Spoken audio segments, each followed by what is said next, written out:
नमस्कार मित्रांनो, मुद्द्याचं बोला या यूट्यूब चॅनलमध्ये तुमच्या सर्वांचं हार्दिक स्वागत। रुबाब उद्योग समूहाचे संचालक सनी जाधव सध्या चर्चेत आहेत। एका महिलेने त्यांच्यावरती अत्यंत गंभीर आरोप केले आहेत, त्यामुळे सोशल मीडियावरती त्यांच्यावरती देखील मोठ्या प्रमाणात टीका होत आहे। या प्रकरणामुळे सनी जाधव सध्या फरार आहेत अशी देखील माहिती आहे। सोशल मीडियावरती 15 दिवसांपासून ते ॲक्टिव्ह देखील नाहीत, मात्र आता अशातच ते मीडियासमोर आल्याची माहिती देखील समोर येत आहे। तसा एक व्हिडिओ देखील व्हायरल होताना पाहायला मिळतो आहे। या व्हिडिओमध्ये सनी जाधव असं म्हणत आहेत की माझा लाखोंचा टर्नओव्हर आहे, 180 माझ्या शाखा आहेत, माझ्यावरती लाखो लोक प्रेम करतात, हे त्यांना बघवत नाही, त्यासाठी माझी बदनामी केली जात आहे। मात्र महाराष्ट्रातील जनतेला माहिती आहे की मी कसा आहे, अशा आशयाचा हा कथित व्हिडिओ सोशल मीडियावरती तुफान व्हायरल होत आहे।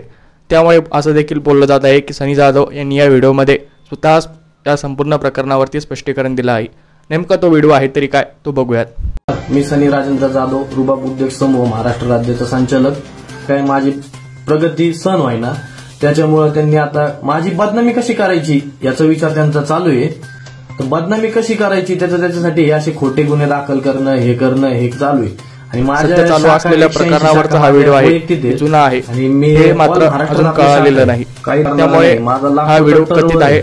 सनी जाधव यांनी दिलेल्या प्रतिक्रियेवरती तुम्हाला काय वाटतं आम्हाला कमेंट सांगा। मनपूर्वक धन्यवाद। माझी जनता आणि जी माझी इन्स्टा फॅमिली माझ्यासोबत आहे, त्याच्यात झालेली माझी प्रगती काहींना बघवत नाही, त्याच्यामुळे माझ्यावर खोटे नाटे आरोप केले जातात।